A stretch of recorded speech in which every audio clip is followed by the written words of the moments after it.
ब्रह्मानंदम परम सुखदम केवलम ज्ञानमूर्तम वंदातीतम गगन सदृशम तत्वमस्यादिलक्ष्यम एकम ब्रह्मा गुरु विष्णु गुरुदेव महेश्वर गुरु साक्षात पर ब्रह्मा तस्मै श्री गुरुवे नमः।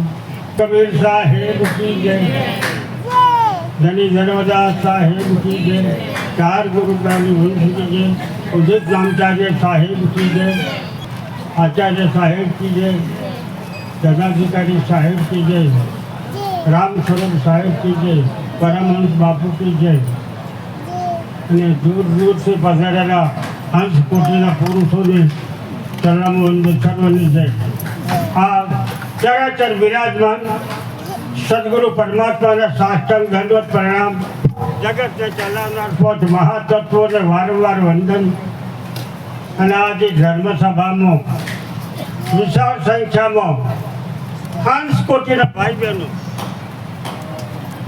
દૈવી કોટીના ભાઈ બહેનો કે જેણે જીવનમાં કમાણી કરી છે, એમની હાજરી છે। એમણે જીવનમાં ધર્મની કમાણી કરી છે, પરમાત્માની કમાણી કરી છે અને પવિત્ર જીવન જીવા છે, એની આ નિશાની છે। સારે સારું હોય તો બધા ભક્તિ કરે, પણ જ્યારે બાજુ વરસાદ ચાલુ હોય, એક જાજો ચોમાસાનો સમય હોય ને દૂર દૂરથી પધારવાનું હોય, એ વખતે જેણે ધર્મ પચાવ્યો છે, ભક્તિ પચાવી છે, જ્ઞાન પચાવ્યું છે, એ આ નિશાની છે। મારી વચ્ચે આપણે બિરાજમાન રાજકારણી પુરુષો, નિલોટ સાહેબ, પ્રમુખ સાહેબ અને રાજકારણ મંત્રી સાહેબો, દૂર દૂરથી પધાર્યા ધર્મપ્રેમી સજ્જનો અને ધર્મપ્રેમી બહેનો। ઘણી મોટી કમાણી, ગુરુ પૂર્ણિમાની કમાણી। પૂર્ણિમા તો બધી આવે છે, પણ આ ગુરુ શબ્દ આગળ લગાવ્યો છે। પૂર્ણિમા કાર્તક માસથી મળીને પૂર્ણિમા છે, પણ અષાઢ માસમાં પૂર્ણિમા ગુરુ શબ્દ આગળ લગાવ્યો। આ પૂર્ણિમા ગુરુ પૂર્ણિમા, એ ગુરુ પૂર્ણિમાના મહત્વ એટલા માટે છે કે જ્યારે વેદવ્યાસ ભગવાન શાસ્ત્રોના રચનાર હોવા છતાં સુખદેવજી મહારાજને કહ્યું કે મેં મારું શાસ્ત્ર આખું જગત વાંચવાનું છે, પણ અપરોક્ષ જ્ઞાન જોઈતું હોય તો જનક રાજા પાસે જાઓ। એટલે એમણે અપરોક્ષ જ્ઞાન એટલે શું કે આત્માનું જ્ઞાન, કા જે બોલે છે કોણ છે એ મેં આટલું રજૂ છતાં મારે પત્તો ઓછો છે, પણ જનક રાજાને પૂરી ખબર છે। જનક રાજાને રાણી સુનૈના એમના ગુરુ અષ્ટાવક્ર મહારાજ હતા, અને અષ્ટાવક્ર મહારાજે જે જ્ઞાન આપ્યું એ જ્ઞાન 16 કળાએ ઊભીને કેવું હતું। એટલે રાજપાટ હોવા છતાં, રાણી દાસીઓ બધું હોવા છતાં, ભૌતિક સાધનો ગળાડૂબ હોવા છતાં બંને તત્વજ્ઞાની હતો। એ મોટી વાત છે। આજે પૈસો પાસે વધારે હોય, ધનલક્ષ્મી પાસે વધારે હોય, મકાનો પાસે જગા, એને અહમ આવ્યા વગર રહે નહીં। અહમ આવે ને આવે 100%, પણ આ બે જણે એટલું બતાવ્યું હતું કે સુખદેવજીને વિચાર આવ્યો કે આટલું બધું ઓખ વિચાર જાય એટલું સરંજામ છે, સતત તત્વજ્ઞાન છે। એ કેવી રીતે કે જનક રાજા સમજી ગયા કે તમે ભૂલા પડ્યા છો, હું રાજા છું ને તમે સંન્યાસી છો, પરમાત્માની નજીક ના છો। એટલે એમણે વિચાર્યું કે મેં વિચાર કર્યો એ જાણી ગયા। એટલે મહાપુરુષ છે, 100% વાત છે। મેં જે વિચાર કર્યો એ જાણી ગયા। પછી એમને કે ભાઈ સોનાઈને કહ્યું કે જુઓ આપણો મહેલ પવિત્ર કર્યું, બીજા બધા ઘણા જ્યારે પવિત્ર પુરુષો આવે અને આત્માના જ્ઞાનને જાણનાર આવે, એ આપણું તીર્થ કહેવાય। 68 તીર્થ તો છે જ, અને 68 તીર્થનું મહત્વ પણ છે, નવધા ભક્તિનું પણ મહત્વ છે, દરેકનું મહત્વ જે જેને સ્થાને મહાન તો છે, પણ એનાથી જે ઉપરની જે વાત કરી, એ જે વાત એના શબ્દોમાં, વાણીમાં કપડા છે, મકાન છે, પૈસાથી પરીક્ષા નહીં, પણ વાણી વર્તન અને વિચાર ત્રણે એક રૂપમાં હોય એ આખરે મહાપદ થાય. વાણી વર્તન અને વિચાર કે દુર્વાસા જેવા મહાપુરુષ કૃષ્ણ ભગવાનના ગુરુ હતા, છતાં એક જ દુર્ગુણ હતો. એના માટે એમની પાસે સુદર્શન ચક્ર છોડવું પડ્યું. કોઈની કોઈ રીતે આપણે જોઈએ તો, પણ આ બે જે પુરુષો છે કરોડોમાં કોક ત્યારે ખોટી વાત નથી, હકીકત છે. કપરોક્ષ જ્ઞાનનો અધિકારી કોઈ થાય. ગુરુના ચરણોમાં કરોડોની લક્ષ્મી હોવા છતાં સંતોના ચરણમાં રહેતા ત્યારે જ્ઞાન થયું હતું. કરોડોની લક્ષ્મી હોવા ત્યારે એના અભિમાન થયા વગર રહે નહીં, પણ લક્ષ્મી એ લોકો આગળ કેમ આવ્યા કે એમને દશરથ રાજા અને જનક રાજા બે વિવાહ હતા. એ બે પાસે જેટલી લક્ષ્મી હતી અમને પોતાને ખબર નથી, છતાં સંતોના ચરણમાં રહેતા ત્યારે આજે અમે નામ લેતા આપણા માથા નમી જાય છે.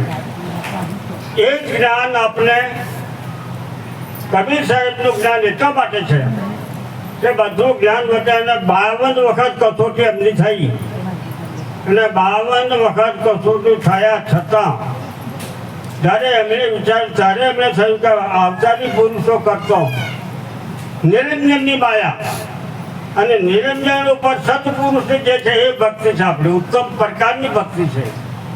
એ કોકને ખબર છે, બધાને ખબર પડે એવી નથી આ. અને જેને ખબર પડી છે એને લાખો વાર ધન્યવાદ છે કે નિરંજને શું કે માન એવ મનુષ્યાણમ કારણમ બંધ મોક્ષયો. કોઈ આપણને એમ પૂછે કે નિરંજને કોણ છે, તો આપણા પાસે જવાબ હોવો જોઈએ કે માન એ જ નિરંજન છે. અને માન ઉપર જેને કાબુ મેળવ્યો એ સત્પુરુષનો અધિકારી એ બને છે. બાકી બધી બનશકતા નથી. ભગત બને, સંત બને, જ્ઞાની જ્ઞાની બને, પણ આત્મા જ્ઞાની બને કરોડ મોકો.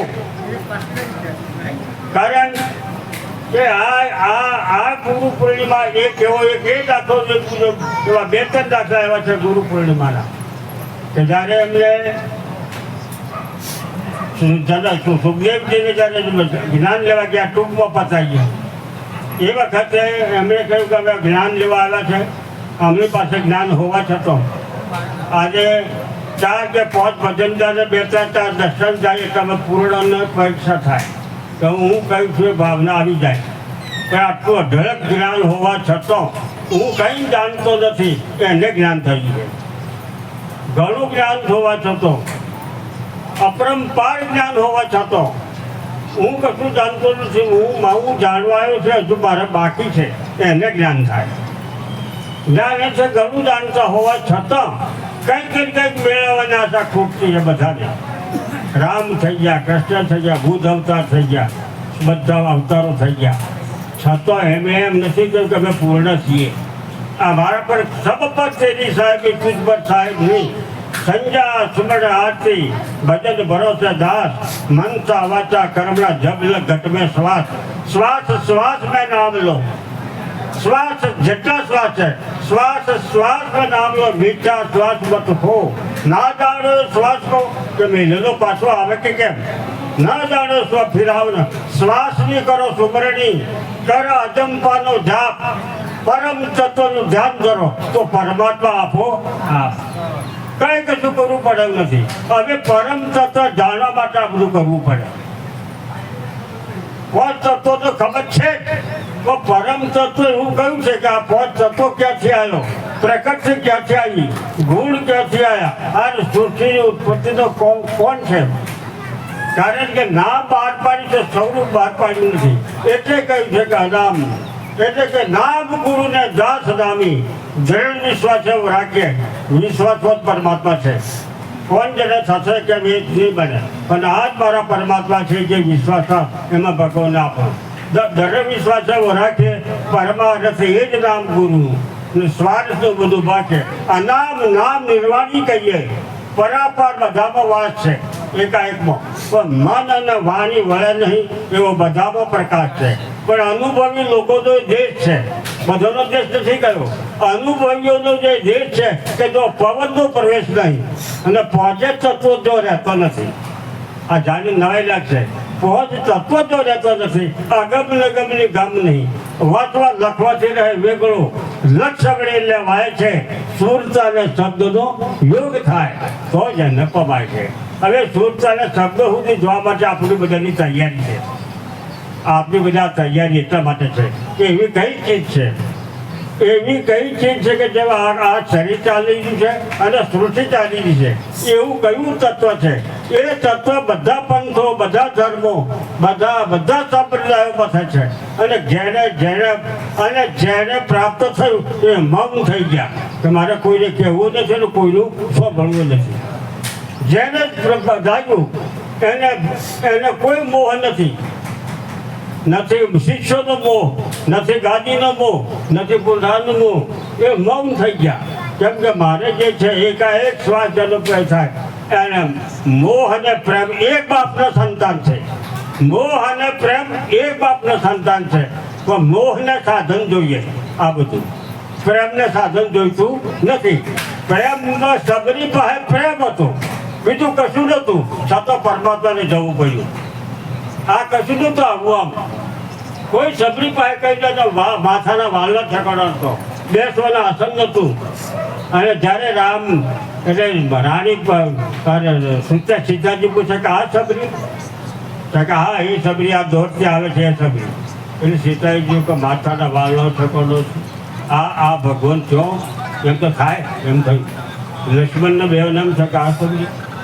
એટલે પછી જ્યારે આસન કરીને બેઠા ત્યારે બહુ રાત ત્યારે રાણીને એમ છે કે ભાઈ આમ રાખો.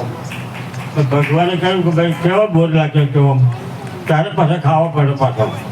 પછી જાણ્યું કે 56 ભોગમાં સ્વાદ કરતા એમાં સ્વાદ વધારે હતો. ત્યારે જે માણસ પ્રેમને ભાવને જે જુએ એ આગળ આવે.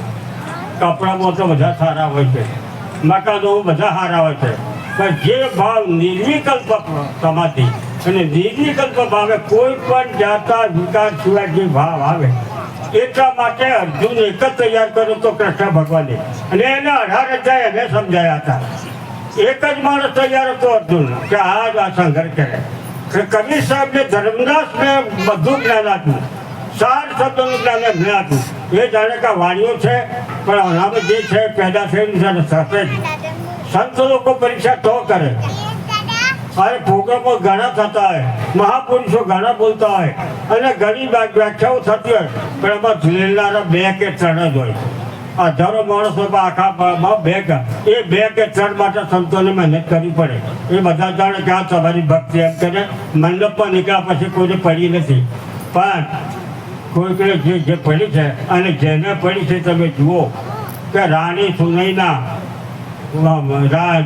અને અત્રિ ઋષિના અનુસૂયા કે બ્રહ્મા ઋષિના માહેશ્વરે નાના બાળક બનાવી દીધા. આ લોકોમાંથી જ્યારે જ્ઞાન ફેલ તો પુરુષ કરતા આ લોકો આગળ નીકળી જાય છે. અને જે ફેરવા આવ્યા છે માતા અનુસૂયાની તમે જુઓ, પાર્વતી, સતી, સીતા, વૃંદાદેવી કે જે અત્યારે તુલસી છે, વૃંદા છે, એ આ જે બાજુ તૈયાર થઈ એવી પતિવ્રતા બાજુ, એવી પાર્વતી પતિવ્રતા પ્રાણ જાય પણ રઘુકુળ રીતિ સદા ચલી આવી, પ્રાણ જાય પણ વચન ન જાય. એ રીતે જીવા. આજે થોડો પુરુષ થાય, થોડું જ્ઞાન થાય અને ઉપદેશ લીધા પછી બીજો મહાત્મા કે એ બરાબર નથી, હું બરાબર છું. એ પાછું તો એવા ગુરુ કરતો એટલે કવિ સાહેબે કહ્યું કે ગુરુમાં તો ઘેર ફરે. તો લઈ લખનું નામ નથી પથ્થર કે નથી પારખ, મિથ્યા વગરનું નામ પથ્થરે નથી કે પારખ નહીં. ગુરુ બધે છે પણ સતગુરુ કોઈક જ છે. અને સદગુરુ જેની પરીક્ષા થઈ હોય એને 1,00,000 વાર ધન્યવાદ છે. સદગુરુની પરીક્ષા કરવા દેવોમાં દેવો હતું. દેવોમાં એમ હતું કે કોણ દેવતા ને બ્રહ્મા બૃહસ્પતિ દેવોના ગુરુ હતા અને શુક્રાચાર્ય અસુરોના ગુરુ હતા. તો બૃહસ્પતિ કરતો અને શુક્રાચાર્ય કરતો એમને જે મોટા ભાઈ હતા એમને 2 વખત વધારે જ્ઞાન હતું. ત્યારે એમને પાછળથી ખબર પડી કે આપણે ક્યારે ખબર નથી પડી. જ્યારે આમ નજર કરતાની સાથે વરસાદ બંધ થઈ જાય અને નજર કરતા સાથે વરસાદ ચાલુ થાય એવું તો બૃહસ્પતિમાં જ્ઞાન નહોતું. પછી એમને ખ્યાલ આવ્યો ત્યારે તદ્દન સાદા રહેતા. કોઈ ગેરવિકા સંત છે એમ, તદ્દન સાદા રહેતા. કોઈ ગેરવિકા સંત છે અને એમની પાસે એટલું બધું જ્ઞાન હતું. કોઈ કે બોલાવે તો બોલે નહીં. આજે આપણે 2 કલાક પ્રવચન આપતો હોય, કોઈ અંતર ભણનું ઠેકડું નહીં હોય તો શું કરવાનું? હા, આ પ્રવચનો બધા ઘણો થતો હોય, ઘણી હાજરી હોય. અને જે કમાણી કરવાવાળા પુરુષો, અમને તો બહુ કહેવું નથી, પણ આ પેઢીને જીવંત રાખવા માટે આખેરામ બાપુના શબ્દો, મહાપુરુષો, કેટલા પુરુષો મહાપુરુષો આ સ્થળ પર આવી ગયા. આ સ્થળને રજની નાની નાની કર્યું, સંતોના ચરણ મૂકીને ગયા. અને એ ચરણને રજ છે આપ સૌને ખેંચી લાવે પ્રેમ. અને એ પ્રેમ એટલે અને ધન્યવાદ કહેવા મારા કુટુંબને કે એમણે એ શબ્દો પર ઘણી જગ્યાએ એમના પિતાજી ગુરુ હોય છે, ઘણી જગ્યાએ આપણે બધા મોટાભાઈ ગુરુ હોય છે, અને એમના પાસેથી જ્ઞાન મેળવું હોય છે. જ્ઞાનદેવ, સોપાનદેવ, મુક્તાદેવ એમના મોટાભાઈ ગુરુ હતા. અને રામચંદ્રજી, લક્ષ્મણ, સતીશ, એ લક્ષ્મણને અને શત્રુઘ્ન બધાને અમારા મોટાભાઈ પરમાત્મા છે. અમારા બીજા પરમાત્માને અમારે એ મોટાભાઈ. જ્યારે ભારતે નીચે જમીન ખોદીને 2 ફૂટ નીચે, જેમ કે મારા રામચંદ્રજી જમીન પર શું હોય અને એ જમીન પર હું શું, એ બરાબર નહીં. ત્યારે કેમ કે આ ભારતની ભક્તિ સવાય એટલે કહીએ છીએ. કેટલો બધો મોટા ભાઈનો ભાવ હતો. અને આજે મોટા ભાઈઓના નાના ભાઈઓનો ક્યાં દશા કરીએ આપણે? આજે સહેજમાં વેર બંધાઈ જાય, સહેજ મને અને 10 વર્ષ 5 વર્ષ બોલ્યા હોય એ યાદ કરીને આજે માણસ એ કરે છે. એટલી બધી દુરાચાર, ભ્રષ્ટાચાર, અનાચાર અને વ્યભિચાર, આ 4 આચારનો પગ મેળવા જગ્યા નથી. પણ આપ સૌને લાખ વાર ધન્યવાદ ઘટે કે આ બેઠા છે સદાચાર છે. એ આજે બેઠા છીએ એ સદાચાર છે. અને સદાચાર આપણે પચાવ્યો છે, ભક્તિ પચાવી છે, જ્ઞાન પચાવી છે. અમે શું સત્સંગ કરીએ? તો અમારામાં ગોપત આપણે જેવા જો પુરુષો લેનાર ના હોય તો કોને સંભળાવવાનું? કંઈ 4 પગાવવાનું થોડો માટે આપણે લેવાની જેની જિજ્ઞાસા છે એને કોઈ ઓઠે રાખવાની જરૂર રહેતી નથી. એટલે ધન્યવાદ ઘટે આપને કે અમારો આ પ્રોગ્રામ સફળ કરવા માટે આપ સૌનો પવિત્ર ચરણ ને અમને સેવા આપી એ તો અમારા માટે લાખો રૂપિયા કરતો છે. અમારા કુટુંબને એટલા બધા ભાગ્યશાળી, આટલા બધા પુરુષો અને આટલા પવિત્ર પુરુષો સમય કાઢીને, વર્ષો હોય અને સમય કાઢીને અને 2 કલાકમાં તો કારણ કે 5 વસ્તુ સ્થિર હોય એને જ્ઞાન થાય. સાહેબના શબ્દો છે: તન સ્થિર, મન સ્થિર, વચન સ્થિર અને સુરતાની નૂરતા. 5 વસ્તુ સ્થિર હોય એને જ્ઞાન પેદા થાય. 5 વસ્તુ: તન સ્થિર, મન સ્થિર, વચન સ્થિર અને સુરતા અને નૂરતા. આ 5 તમે સ્થિર કરેલું છે, જરા બે મત નથી. એટલે કોઈને પડી નથી, થોડી વાર બેસવાને કોઈને પડી નથી. કશું કામ નહીં હોય તો કહે મને ટાઈમ નથી, તમે જઈ આવો. પણ એ શબ્દ આપણા આ નથી, એનો અમને આનંદ છે. એને અમને તો તમે અમારું જીવન સાર્થક કરવા માટે આ સર્વે પધાર્યા. અમારા જીવનમાં વધારે આધ્યાત્મિક માટે આપ સૌને, અમારા જીવના ઉદ્ધાર માટે, અમારા કુટુંબના ઉદ્ધાર માટે આપ સૌનો સાથ સહકાર છે. અને આ સહકાર આવા ધાર્મિક પુરુષોનો અખેરામ બાપુ વખત ચાલતો આજ સુધી 3જી પેઢી સુધી આવ્યો છે. અને 3જી પેઢી સુધી આ કુટુંબે સાચવી રાખ્યું છે, એનો અમને આનંદ છે. અને એ સમજવા માટે આપ સર્વ પ્રયત્ન કરી લે. ધીરે ચાતો લોબો પંથ કપાય. આ તો આપણા આત્મજ્ઞાનના અધિકારી છીએ જ. એમાં જરા ભગવાને ગીતામાં કહ્યું છે કે હે અર્જુન, મારું નામ ભૂલથી લે છે એને હું તારવા તૈયાર છું. મારું નામ ભૂલથી લે છતો હું તારવા તૈયાર છું. कली में जीवन अल्प है, करिए बेगी सहाय, तप साधन नहीं हो सके केवल नाम आधार. કે એ કળિયુગમાં આપણેથી સમાધિ થઈ શકે એમ નથી, પ્રાણાયામ થઈ શકે એમ નથી, જાણીએ ખરા જ્ઞાન બીજું થઈ શકે એમ નથી. कोई બીજું સાધન ફક્ત નામ लिया जन सब लिया, सब शास्त्र का भेद, बिना नाम नरके गया पढ़ी चारे वेद. એ નામ ઉપર આપણે બધા છીએ. એ નામ આપણને પ્રાપ્ત થયું છે. એ નામ એ જ સત્ય નામ છે. એ આપણે તમને પ્રાપ્ત થયું છે. અને વધુ નહીં કહેતો. અને આ તે મને કંઈ જે આ પધાર્યા છે મારા પાસે એવા શબ્દો નથી કે હું કયા શબ્દોથી આપને વખાણ કરું, હું કયા શબ્દોથી આપને કહું. ભાઈ હવે એટલે બહુ નહીં કહેતો. આ છેડે પધાર લાખ લાખ ધન્યવાદ. સર્વના ચરણોમાં વંદન કરી